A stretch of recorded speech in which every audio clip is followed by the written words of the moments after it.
श्री महाभारत प्रस्तुत है। आदि पर्व श्लोक संख्या 90 से लेकर श्लोक संख्या 100 तक। प्रथमोध्याय इस प्रकार से है। कर्णपर्वसिते पुष्पे शल्यपर्व सुगन्धिभिः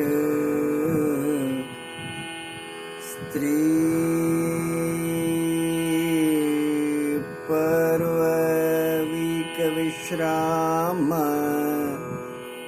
शान्तिपर्व महाफलः अश्वमेधाधृतरस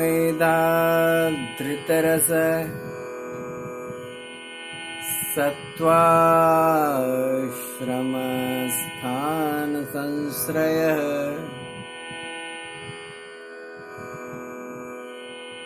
मौसलः श्रुतिसंक्षेपः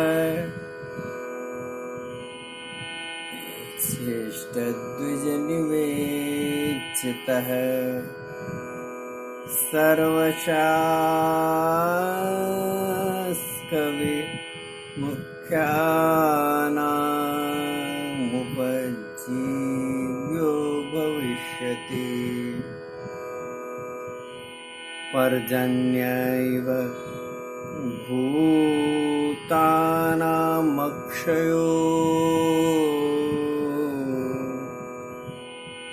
भारतद्रुमा श्री हरिवाच स्वतिरुवाच यस्य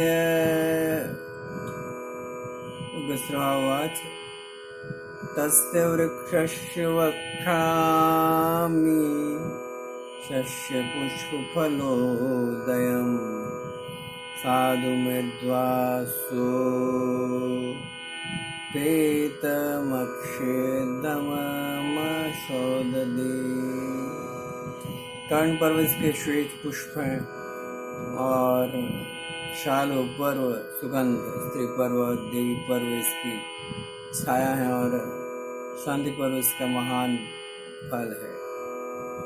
अश्वमेध पर्व इसका अमृतमय रस है और आश्रम चासिक पर्व आश्रय लेकर फैलने का स्थान। मौसल पर्व श्रुति रूपा कैंची,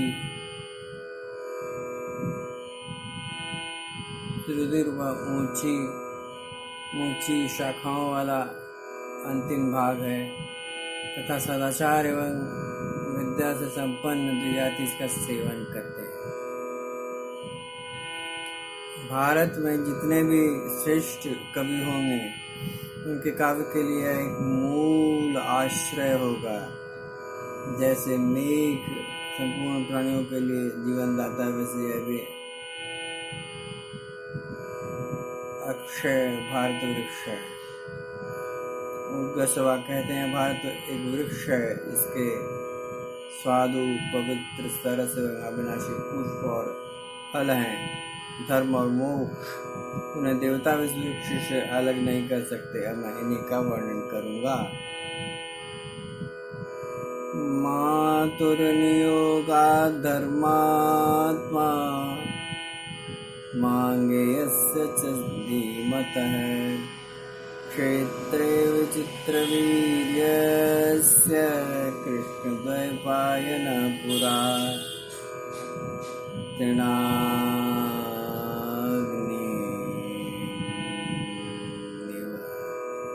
कौरव्यां जनयामास वीर्यवान्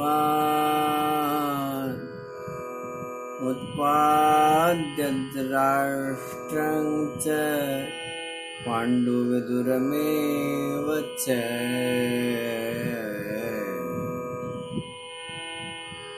पहले की बात है, शक्तिशाली धर्मात्मा श्री कृष्ण भगवान व्यास जी वे अपनी माता सत्यवती और परम ज्ञानी गंगा पुत्र भीष्म की आज्ञा से विचित्रवीर्य की पत्नी अंबिका का आदि से गर्भ 3 अग्नियों के समान तेजस्वी को वैसे पुत्र के नाम धृतराष्ट्र, पांडु और विदुर। जगाम तपसे श्रीमान पुनरेवाश्रमं प्रति तेषु जातेषु वृद्धेषु गतेषु परमां गतिम्। अश्वविद भारतं लोके मानुषे स्थिरमानिज जनमे जयेन पृष्ठः सन ब्रह्मणो सहस्रशः शशास शिष्यमासीनं वैशम्पायनमन्तिके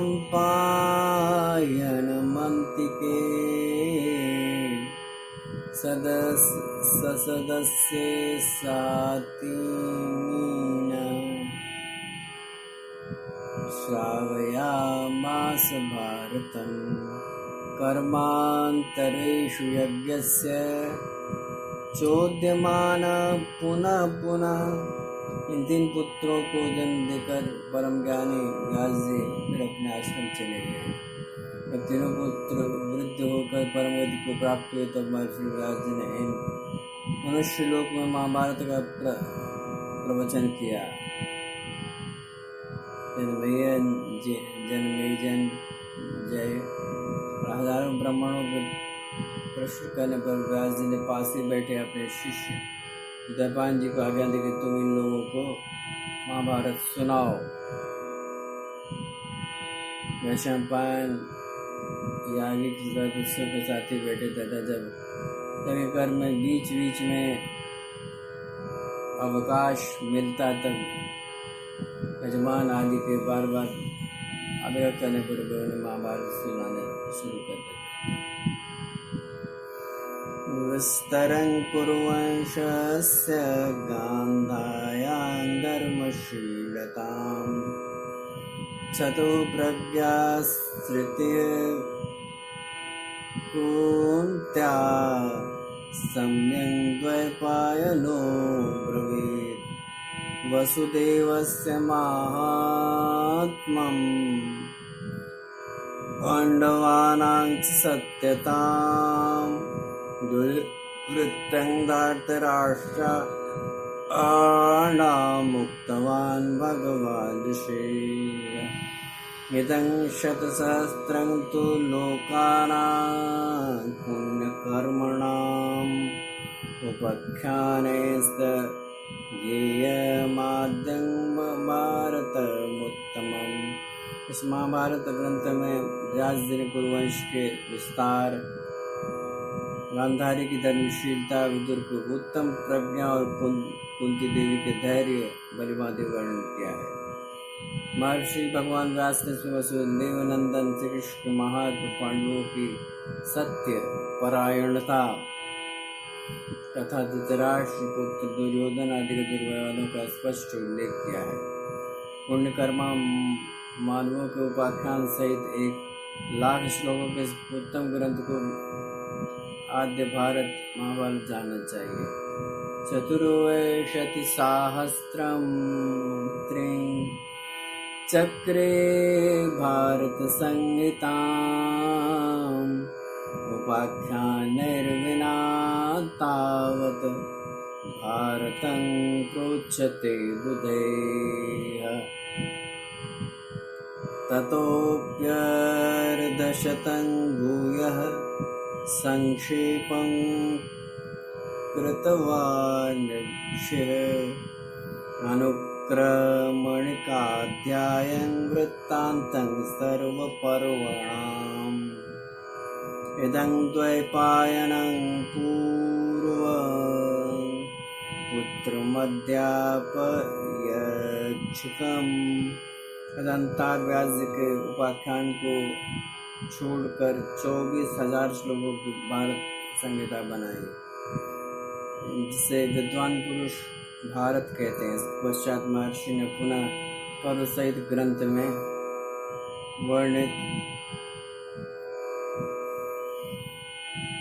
वृत्तांतों के अनुक्रमणिका लिखी। सूची का एक संक्षिप्त अध्याय बना, इसमें केवल 150 श्लोक हैं। व्यास जी ने सबसे पहले अपने पुत्र सुखदेव जी को इस महाभारत का ग्रंथ का अध्ययन कराया। ततो निभ्यो निरूप्येभ्यः शिष्येभ्यः प्रददौ विभुः षष्टिशतसहस्राणि सकाराण्यांच संहितां। तदनंतर उन्होंने दूसरे सुयोग्य अधिकारी एवं अनुगत शिष्यों को इसका उपदेश किया। तत्पश्चात भगवान व्यास ने 60 लाख श्लोकों की एक दूसरी संहिता बनाई। त्रिशतसहस्रञ्च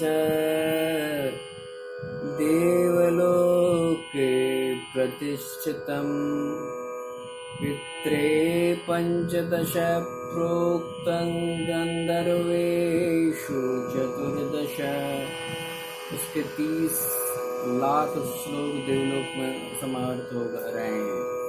पितृलोक में 15 लाख और गंधर्व लोक में 14 लाख श्लोकों का पाठ होता है। एकं शतसहस्रं तु मानुषेषु प्रतिष्ठितं नारदो श्रावयद्देवांसितो देवलपितृन्। इस मनुष्य लोक में 1 लाख श्लोकों का आद्य महाभारत प्रतिष्ठित है। देवर्षि नारद ने देवताओं को और असित देव ने पितरों को इसका श्रवण कराया है। गंधर्व यक्ष रक्षांसि श्रावयामास वैशुकः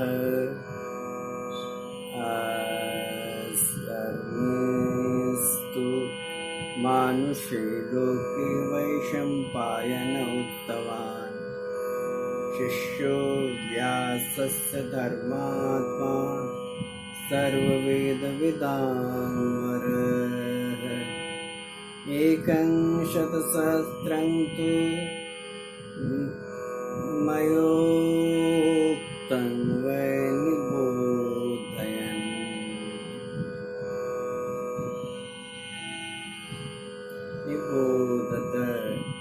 सुखदेव जी ने गंधर्व यक्ष और राक्षसों को महाभारत की कथा सुनाई है, परंतु इस मनुष्य लोक में संपूर्ण वेदाओं के शिरोमणि व्यास शिष्य धर्मात्मा वैशंपायन आदि ने वैशंपायन जी ने इसका प्रवचन किया है।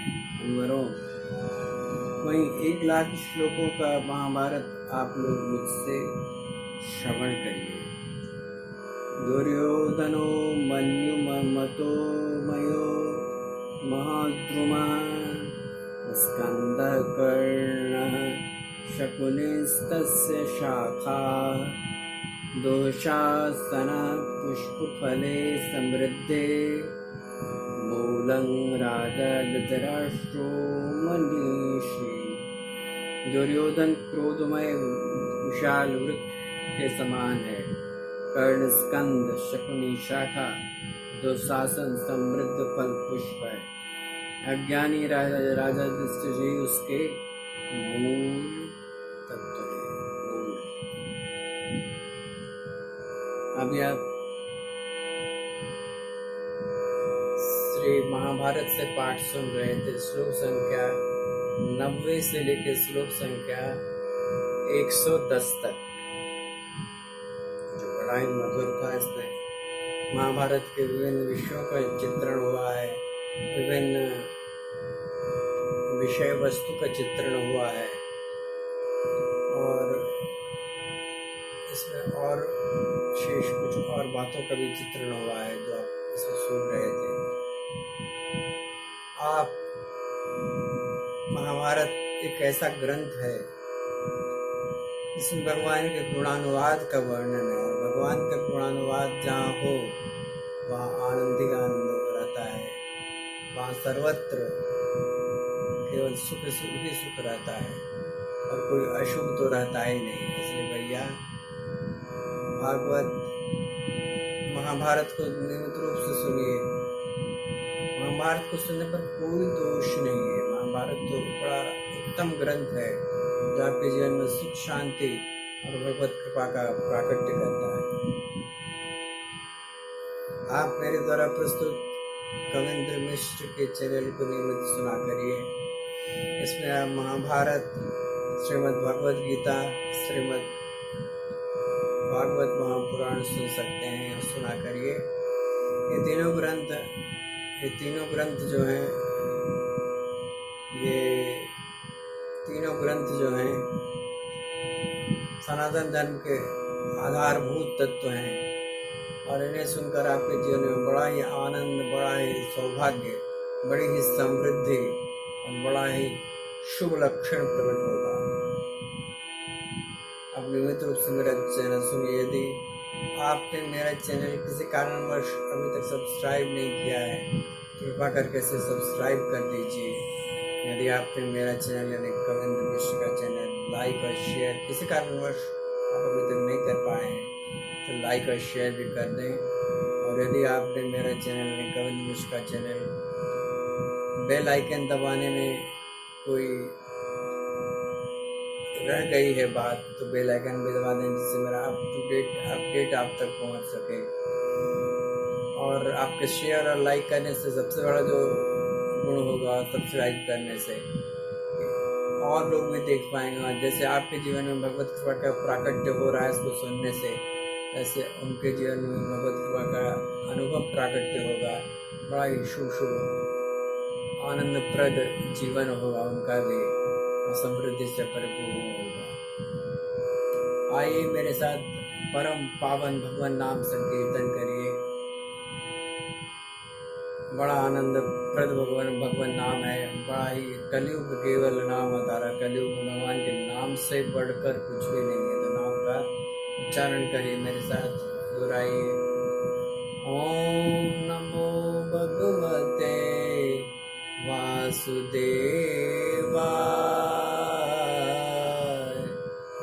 ओम नमो भगवते वासुदेवाय,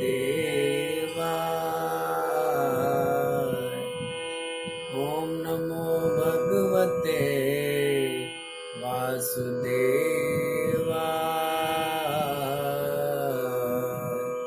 आपके जीवन में भगवत कृपा की वर्षा सदा होती रहे। आपके हृदय में भगवान श्री कृष्ण का निवास सदैव स्थिर रहे। आपका जीवन समृद्धि और सुख से भरा रहे और आनंद का प्राकट्य सदा आपके जीवन में अनवरत होता रहे और आपका जीवन सुखमय और प्रफुल्लित और आध्यात्मिक, भौतिक, दैविक भौतिक तीनों गुणों से संयुक्त रहे और तीनों समृद्धि और सुख, भौतिक सुख, आध्यात्मिक सुख सब आपके जीवन में उद्भव हो, प्राकट्य हो, स्थिर रहे। इस मंगल कामना के साथ आइए मेरे साथ बोलिए, जय श्री कृष्ण, जय श्री कृष्ण, जय श्री कृष्ण, जय श्री कृष्ण, जय श्री कृष्ण, जय श्री कृष्ण।